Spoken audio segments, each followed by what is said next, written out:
남북경협 평가와 전망.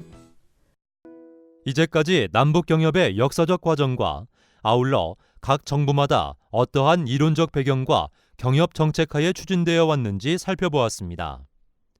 남북경협은 근본적으로 냉전 질서의 붕괴와 북한 체제의 딜레마 등장이라는 국제 정치 질서의 변화에 힘입어 추진된 정책이었습니다.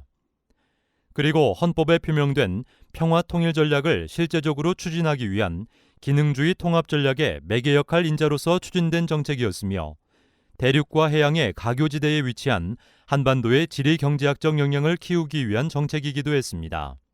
그러나 지금까지 남북경협의 역사는 북한이 핵무기를 수단으로 체제를 생존시키려는 핵 개발의 시기와 맞물려 있어 일정한 한계를 드러내기도 했고 경협 사업이 중단되기도 했습니다.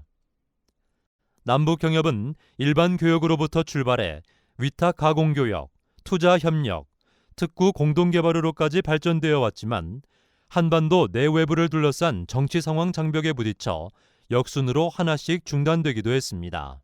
이에 일부에서는 한반도에서의 기능주의 실험이 전혀 무용한 것인가 하는 의문도 제기되고 있습니다. 그러나 무용론을 논하기 전에 과연 한반도에서 기능주의 통합 전략이 성과를 낼 수 있는 여건과 조건이 갖춰져 있는지부터 살펴볼 필요가 있을 것입니다.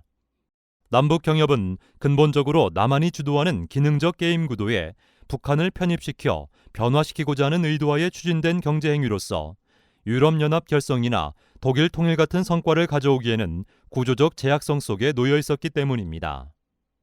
즉, 기능주의 정책의 대상 상대가 수령제 사회주의의 사회주의 체제였고 양 당사자 관계는 분단 체제하의 관계였으며 국제적으로는 정전 체제하에 놓여 있는 상황이었습니다. 이 때문에 사실상 한반도 평화 정착, 남북 관계의 근본적 변화, 북한의 변화 같은 근본적 패러다임 변화는 기능적 협력망 조성만으로 달성되기 어려운 목표였다고 볼 수 있습니다. 남북 관계에 있어서 근본적인 패러다임의 변화를 이루기 위해서는 한반도 외부 환경의 변화, 북한 안에서의 능동적, 호응적 변화운동의 일상화, 그리고 통일정책의 장기적이면서 일관적으로 지속 추진 등이 동시에 이루어질 때 가능할 것입니다.